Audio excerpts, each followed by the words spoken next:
Hey everybody, Intro to Business class. This is Mr. Concilio. Today we are introducing our accounting unit. So this is day one accounting for our virtual day. And we're going to start off by talking about what the accounting equation is. So the accounting equation is a mathematical equation. There's a couple different ways that we can do it, but for this class, for this first section, we're going to say it is assets minus liabilities equals owner's equity. All right, so go ahead and put this highlighted into your notes that we will submit at the end of class today. So again, accounting equation, assets minus liabilities equals owner's equity. And if we just know that assets are $10,000 and liabilities are $7,000, we don't even have to know what assets or liabilities are or equity for that purpose to figure out that owner's equity is going to be $3,000 because assets of $10,000 minus liabilities of $7,000 equals $3,000. Again, it's a mathematical equation, all right? And we will keep on going over that. But we need to understand what these three things are, what assets are, what liabilities are, and what owner's equity is. So hopefully we'll get a little grasp on what that is today. So what is an asset? Again, this is what you are putting into your notes, then we'll do some examples down at the bottom. So what is an asset? An asset is something that you own and that holds value. Or in this instance, since it's business class, we're going to say something that the business owns and holds value, right? If I'm talking about my individual assets, if I owned my home, that would be an asset. If I owned my cars, those would both be assets. If I had a boat, that would be an asset. If I had cash is always an asset. Remember, that's the most liquid asset that we could have because it's already converted into cash. If I had investments, stocks, other types of royalties or trademarks, so on and so forth, lots of different things that you could own and hold value. If I lived in an apartment and I rented my spot, that would be my landlord's asset. That would not be my asset. If I leased my car from the dealership, that would be the dealership's asset, not my asset. So you have to own it, and it has to hold value, right? The broken refrigerator, mini fridge that I have in my in my garage that I need to throw away, that doesn't necessarily hold value. I can't convert that into cash for any reason. So even though I own it, it doesn't hold value to anybody because it's broken, it's old, it's trash, right? So it has to be something you own and it has to hold value. Next is our liabilities. So what is a liability?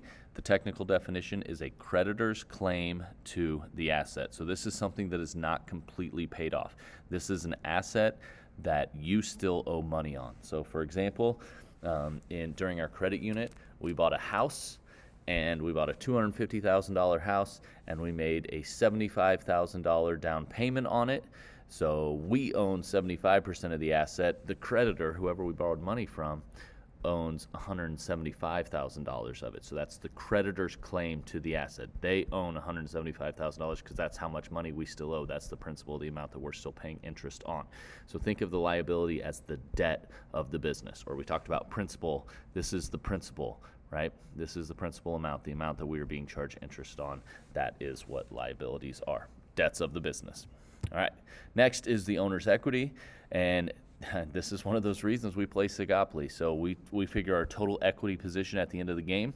We convert all our properties into cash and then add our cash in. So we total all of our assets, right? Those properties and that cash, those would both be assets in Sigopoly. And then all of our assets added together minus any debts is our total equity position. Okay, so the assets that we own minus any debt that we have is our total equity position, and that's the score that we get at the end of Sigopoly. That's how we determine if we win or we lose. All right. Our business example, again, this goes in your notes here. Now, business example, we're going to start off with St. James Academy. So go ahead and put business example, St. James Academy, and St. James Academy is a business. We're a non-for-profit institution. However, we do have assets, we do have liabilities, and we definitely do have equity as well. So here we go. Assets of the business. I will give you one. Our school, the actual building, is something that we own, and it is something that holds value, right? It costs millions of dollars to build a high school, and we don't necessarily own all of it. We do have a liability on it, and we'll talk about that. I'm just kind of making up numbers for practice for today. go ahead and try to think of maybe 2 or 3 other assets of St. James Academy, and I will give you guys just a couple seconds on that. Again, anything that the school owns and that holds value, something that we could convert into cash at some point.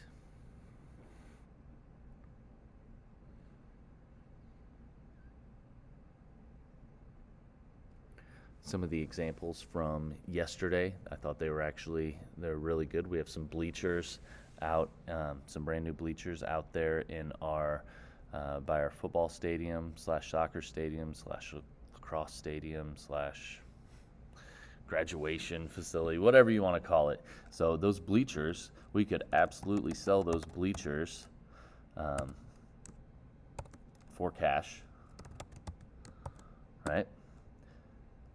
You have a laptop, but you pay for the laptop. So that's technically your asset.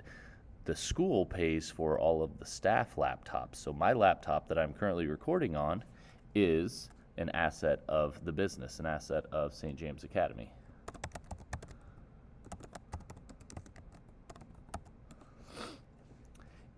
Any of our office furniture. I'm actually in the media center right now, and I see all the tables, and I see chairs, and Coach Jimmy and Coach Medina have a giant stack of black chairs that they are getting out, and white tables for open house this weekend. Those would all be considered, you'd call it office furniture or something to that. Desks and chairs, office furniture. We have all of our projectors in every room, along with Apple TVs, so on and so forth, our podiums. We don't actually own our printers. Our printers are leased, so that is somebody else's assets for the printers. But we do own the old Thunder Bus, right? And I'll tell you, so the yellow bus we lease from a busing company, so that is the busing company's asset. We lease it from them, basically rent it. The newer white Thunder Bus we also lease from the same company as the yellow bus, but the older white Thunder Bus we purchased years ago, and that is our asset. So we could definitely sell that for money, so it holds value, and we do own that. All right, if you guys had something similar to that, that is great. That's 5 assets of St. James Academy right there. Actually, it looks like I did 6. All right, I'm overachieving this morning. Here we go. Liabilities. Liabilities are any debt of the business, and we don't always know what the debt is going to be for a particular business, but we can kind of assume. So our building, let's say our school is $15 million, and we still owe $2 million on the construction debt of our school. I believe we do have some type of debt on our school. I'm not exactly sure what that is. So we'll put construction debt for the building. And even if I put an amount here, like $2 million in debt, and assuming that the building was worth $15 million, right? That would tell me asset $15 million minus liability 2, and our equity on that would be $13 million.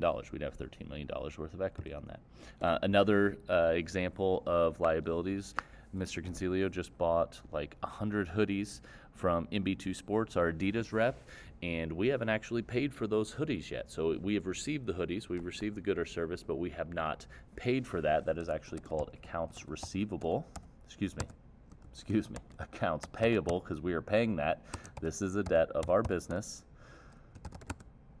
We are still planning on paying that. We will pay it within the next week or two, but and that might be $1,200 or something like that. I'm just completely making up a number, right?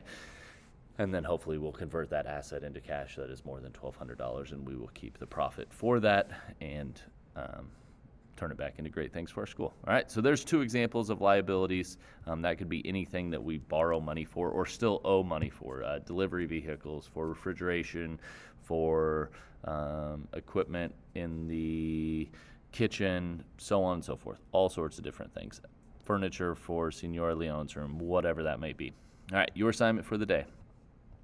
You come up with a different business example that is not St. James. This could be McDonald's, this could be Chipotle, this could be Shields or Academy or anything. I always say just find something that you're interested in, that you like, and then base it around that business. So you're a big baseball fan, maybe you do Rawlings or Wilson or Marucci or whatever it might be. And you are going to list 5 assets of that business, things that the business owns and holds value, right? But don't just do all products. So anything that they sell, that would be considered inventory, right? So inventory would be an asset, and people are never assets. Okay, that's a labor resource. We're looking for more capital resources such as cash registers, computer equipment, so on and so forth. And list 2 liabilities of that business. Again, you might not necessarily know, but you can come up with 2 debts of that business that they would potentially have, right? Okay, that's what you have. That's the assignment for the day. Make sure to finish it by the end of the day and submit it on Classroom. You guys have a great weekend, and we'll see you next week.